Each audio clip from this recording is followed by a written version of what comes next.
Sampai perintah Allah datang kepada mereka sedang mereka dalam keadaan menang atas orang lainnya. Sahih Al-Bukhari.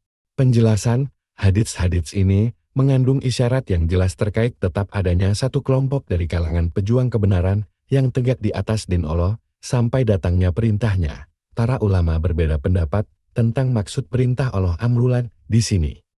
Sebagian dari mereka menafsirkannya dengan angin yang mencabut nyawa orang-orang beriman menjelang terjadinya hari kiamat. Sedangkan sebagian yang lainnya menafsirkan perintah Allah dengan keluarnya Al-Mahdi. Dari Jabir bin Abdullah radhiyallahu anhu, Rasulullah Shallallahu alaihi wasallam bersabda, "Selalu ada satu kelompok dari umatku yang berperang atas kebenaran dalam keadaan menang sampai hari kiamat." Sahih Muslim. Dari Jabir bin Samurah radhiyallahu anhu, Nabi Shallallahu alaihi wasallam bersabda, "Tiada henti agama ini tegak, berperang atasnya sekelompok orang dari kalangan muslimin, sampai hari kiamat terjadi." Sahih Muslim.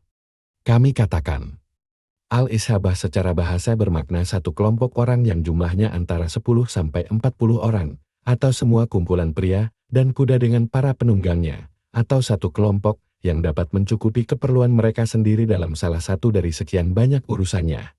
Dari Sa'ad bin Abi Waqqas radhiyallahu anhu, Rasulullah Shallallahu alaihi wasallam bersabda, "Ahlul Gharb selalu saja menang di atas kebenaran sampai hari kiamat terjadi." Sahih Muslim.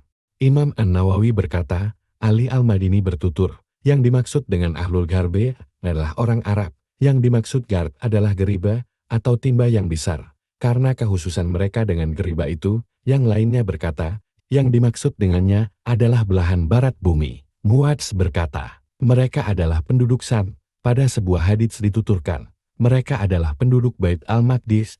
Dikatakan pula, mereka adalah penduduk Sam dan wilayah di belakangnya. Al-Qadhi berkata, dikatakan bahwa yang dimaksud dengan Ahlul Gharbe adalah orang-orang yang memiliki kekuatan dan ketabahan, karena garb dari segala sesuatu adalah bagian tajamnya. Muslim Bishar An-Nawawi. Dari Anas radhiyallahu anhu, Rasulullah Shallallahu alaihi wasallam bersabda, pada setiap generasi dari umatku ada orang-orang yang mempelopori. Sahih Al-Jaminu 4227. Penjelasan global. Satu ini adalah salah satu hadits yang bertutur tentang kelompok yang menang Taifah Mansyurah yang disampaikan oleh Nabi Shallallahu alaihi wasallam sebagai kabar gembira. Berita ini bahkan dianggap sebagai kabar gembira terbesar untuk umat ini yang tak pernah kehilangan kebaikan sepanjang sejarah. Sampai terjadinya hari kiamat.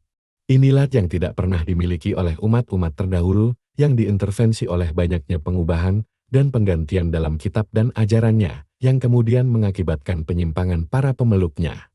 2. Para ulama berbeda pendapat tentang apa yang dimaksud dengan taifuh kelompok ini. Diriwayatkan dari Imam Al-Bukhari dan lainnya, bahwa mereka adalah orang-orang yang berilmu atau ulama. Ahmad bin Hanbal mengatakan bahwa mereka adalah ulama ahli hadits. Di sebagian dari hadits-hadits yang ada, menunjukkan makna yang lebih luas daripada dua pendapat ini.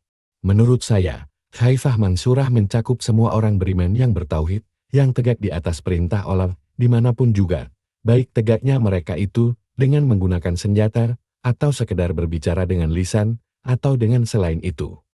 Imam An-Nawawi berkata, mungkin saja kelompok ini berjauhan di antara kaum mukminin yang beragam, di antara mereka ada para pemberani yang berperang di medan laga, ada pula dari kalangan mereka yang menjadi ulama ahli fikir, ada juga yang menjadi ulama ahli hadits, ada yang zuhud, memerintahkan kebaikan dan mencegah kemungkaran. Di antara mereka ada yang memiliki jenis kebaikan yang lainnya. Mereka tidak harus berkumpul secara fisik menjadi satu, akan tetapi bisa saja mereka berjauhan di berbagai penjuru bumi. Sahih Muslim. Perkataan yang indah dari Imam An-Nawawi ini mencakup semua orang dari kalangan mereka yang menolong din ini dan menundukkan tipu daya orang-orang kafir dan orang-orang munafik. 3. Ada salah satu lafal tambahan dari hadits ini yang diriwayatkan oleh Imam Ahmad, disebutkan bahwa kelompok yang menang Taifah Al-Mansurah itu berada di Bait Al-Maqdis atau yang menjaga Bait Al-Maqdis. Riwayat ini dhaif dan terlalu dipaksakan untuk menerangkan apa yang terjadi di masa Al-Mahdi dan Dajjal pada akhir zaman. Tidak dapat dipahami dengan keumumannya sebagaimana yang dituturkan oleh Ibnu Hajar, atau barangkali riwayat yang menyertai hadits riwayat Muslim tentang Ahlul Gharb ini yang dimaksudkan dengannya adalah Sam, negeri yang senantiasa menjadi arena pertempuran antara kebenaran versus kebatilan, sampai hari kiamat. Negeri itu akan diperebutkan dengan penuh ambisi oleh agama-agama terdahulu, karena keberadaan Bait al-Maqdis. Negeri itu dalam semua lintasan sejarah, dan penyerangnya tidak pernah mampu mengeliminasi pejuang kebenaran yang membela din Allah Subhanahu wa Ta'ala, walaupun ada upaya penelantaran dari penduduk negeri-negeri sekitarnya terhadap mereka. 4. Pada beberapa hadits tersebut terkandung petunjuk bahwa pejuang kebenaran itu akan tetap tegak di atas konsekuensi risalah, dan menaranya yang paling agung, mereka adalah sekelompok yang sedikit jumlahnya di bawah bayang-bayang kelompok yang jauh lebih banyak jumlah anggotanya. Kelompok yang dilalaikan oleh dunia dan syahwatnya. Karenanya keadaan mereka diungkapkan dalam hadits dengan lafaz fisabah. Tesabah pada umumnya bermakna sekelompok orang yang sedikit jumlahnya, tidak lebih dari 40 orang saja. Ini tidak berarti bahwa di seluruh dunia secara total itu tidak ada yang memperjuangkan kebenaran kecuali sekelompok kecil dari kaum muslimin itu. Akan tetapi mungkin saja di setiap medan peperangan senantiasa ada sekelompok kecil dari kaum muslimin yang membela dinul Islam. Karenanya keadaan mereka diungkapkan dalam hadits dengan lafaz fisabah. Tesabah pada umumnya bermakna sekelompok orang yang sedikit jumlahnya, tidak lebih dari 40 orang saja. Ini tidak berarti bahwa di seluruh dunia, secara total itu, tidak ada yang memperjuangkan. 5. Yang dimaksud dengan kemenangan kelompok atau grup kecil ini atas manusia adalah kemenangan kelompok ini atas mereka, baik itu berupa kemenangan dalam hujar dan penjelasan, atau keberhasilan mereka dalam menundukkan bala tentara kebatilan dengan senjata, serta menolak tipu daya mereka, ataupun melemahkan kekuatan mereka, sehingga tidak mampu menguasai orang-orang Islam. Ada juga pendapat yang menyatakan bahwa yang dimaksud dengan kemenangan mereka itu adalah kemasyhuran nama baik mereka di tengah-tengah manusia, kecuali sekelompok kecil dari kaum muslimin itu. Akan tetapi mungkin saja di setiap medan peperangan senantiasa ada sekelompok kecil dari kaum muslimin yang membela dinul Islam. Beriringannya para mujadid dan pembaharu untuk umat ini sepanjang zaman. Dari Abu Hurairah radhiyallahu anhu, dari Rasulullah Shallallahu alaihi wasallam bersabda, sesungguhnya Allah selalu mengutus untuk umat ini pada setiap ujung 100 tahun orang yang memperbaharui untuk umat ini dinnya. Hr. Al-Hakim No. 8582, disahihkan oleh Albani dalam Sahih Al-Jami, hadits No. tahun 1874. Penjelasan. Hadits ini menunjukkan bahwa Islam tidak pernah sepi dari tokoh-tokoh yang memperbaharui dinnya pada setiap ujung abad generasi, baik yang dimaksud dengan ujung abad itu akhir abad maupun permulaan abad selanjutnya. Lafal hadits ini bermakna umum, oleh karenanya, mungkin saja maknanya adalah kebanyakan pembaharu mujadid itu hidupnya di ujung setiap abad. Ini termasuk kasih sayang Allah Subhanahu wa Ta'ala kepada umat Islam. Karena ditebarkan di tengah-tengah mereka ini ruh semangat pada setiap kurun waktu yang pendek, di saat terhapusnya sebagian ajaran kerasulan padanya, siapa saja yang mengikuti sejarah perjalanan umat ini pasti dia mendapati bukti kebenaran hadits ini. Tidak pernah ada satupun kurun waktu yang dilalui oleh umat Islam kecuali senantiasa ada di sana tokoh-tokoh yang menghidupkan di dalam hati manusia ajaran-ajaran wahyu. Abu Thayyib Abadi menyebutkan perkataan penulis kitab Majlis Al-Abrar, identitas pembaharu itu tidak ketahui secara pasti kecuali hanya sekedar persangkaan kuat saja dari penilaian orang-orang yang sezaman dengannya dari kalangan ulama. Dengan pengamatan seksama keadaannya dan pengambilan manfaat dengan ilmunya. Karena pembaharu untuk urusan din itu, pastilah seorang ulama yang mengetahui ilmu-ilmu dinian, baik yang syahir maupun yang batin, orang yang memagari as-sunnah dan menangkal bid'ah, serta sudah pasti ilmunya bermanfaat secara umum untuk orang-orang yang hidup pada zamannya. Pembaharuan itu hanya terjadi pada setiap 100 tahun sekali, karena berlalunya para ulama pada zaman itu, terhapusnya sunnah dan munculnya banyak bid'ah, sehingga pada waktu itu diperlukan pembaharuan din. Maka Allah Subhanahu wa Ta'ala mendatangkan di antara makhluk pengganti ulama salaf mungkin satu orang, mungkin juga beberapa orang. Ngaun Al-Mabud 1139:1. Yang dimaksud dengan pembaharuan tajdid pada hadits ini bukanlah pengubahan atau penggantian, akan tetapi yang dimaksudkan adalah menghidupkan makna-makna asli yang dulu dijalani oleh generasi pertama umat Islam, menghidupkan sunnah. mematikan bid'ah dan amalan-amalan baru yang merajalela di berbagai komunitas. Al-Alkami berkata, makna tajdid pembaharuan adalah menghidupkan kembali apa yang terhapus dari pengamalan Al-Quran dan As-Sunnah, serta perintah untuk melaksanakan keduanya secara konsekuensial. Al-Mabud 1138-6. Perjalanan kafilah pembaharu yang melintasi waktu demi waktu ini berujung pada munculnya sang pembaharu yang paling agung yakni Al-Mahdi, karena pembaharuan pada masanya dilakukan dalam bentuk yang paling sempurna, sekaligus yang paling mirip dengan keadaan pada periode Rasulullah Shallallahu Alaihi Wasallam yang agung. F. Janji dikaruniakannya Khilafah Rasyidah.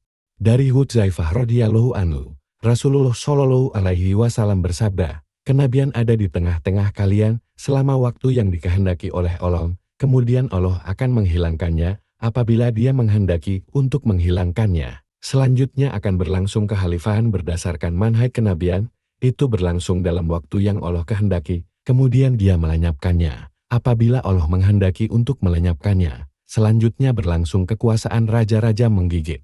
Di era kerajaan itu berlangsung sepanjang waktu yang dikehendaki oleh Allah, kemudian Dia menghilangkannya ketika Dia menghendaki untuk menghilangkannya.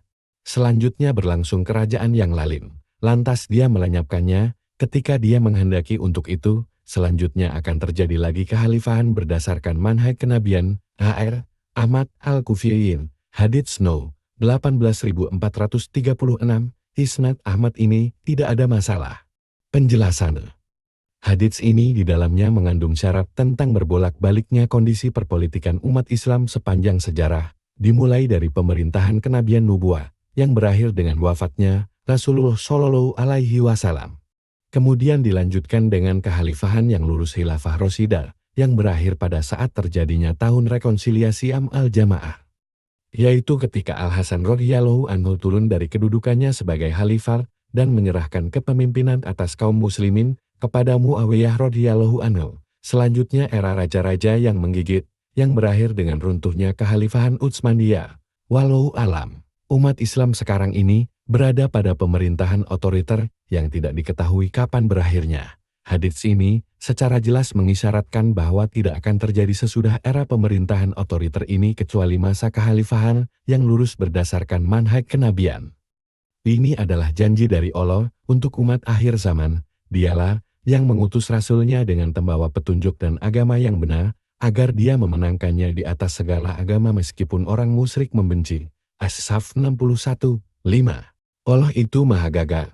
Salah satu wujud kemahadagahannya adalah ditinggikannya kedudukan keluarganya dan dilemahkannya musuh-musuhnya serta dihinakannya mereka. Ini juga merupakan bentuk siksanya terhadap musuhnya. Di kelanjutan perwujudan kemahadagahan Allah yang berkaitan dengan janjinya akan terjadi pada akhir zaman, secara umum, mencakup seluruh dunia, secara total. Keterangan ini dibenarkan oleh sabda Rasulullah Shallallahu Alaihi Wasallam, sungguh urusan ini akan benar-benar mencapai apa yang dicapai oleh malam dan siang. Allah tidak menyisakan satu rumah pun, baik yang terbuat dari tanah liat maupun dari bulu binatang, kecuali Allah memasukkannya ke dalam din ini Islam, baik dengan kemuliaan orang yang mulia, maupun dengan kehinaan orang yang hina. Kemuliaan yang Allah memuliakan Islam dengannya, dan kehinaan yang Allah menghinakan kekafiran dengannya. Al-Musnad 4:128. Oleh karenanya, janji Allah, bukti-bukti nyata terus berlangsungnya pertempuran, semakin membaiknya realitas sesuai kabar Nabi Shallallahu Alaihi Wasallam, bangkit dan mundurnya umat-umat ini menunjukkan bahwa kita termasuk salah satu warganya dengan izin Allah. Kiamat itu tidak lama lagi akan terjadi. Hadits yang terdahulu itu memuat intisari kabar gembira untuk umat ini, bahwasanya kesaliman dan kelaliman yang terjadi di tengah-tengah mereka itu tidak akan berlangsung selamanya. Akan tetapi segera digantikan dengan kebaikan pada tingkatan yang tertinggi dengan kembalinya Khilafah Rasyidah untuk memperbaharui umat ini. Hadits tersebut juga berisi hasungan kepada umat Islam agar berupaya dengan kesungguhan dalam menegakkan Khilafah Rasyidah di muka bumi. Sebagaimana Khilafah Rasyidah yang pertama itu merupakan hasil dari kerja keras yang luar biasa dan berbagai pengorbanan yang besar, maka demikian juga halnya dengan kekhalifahan yang kedua.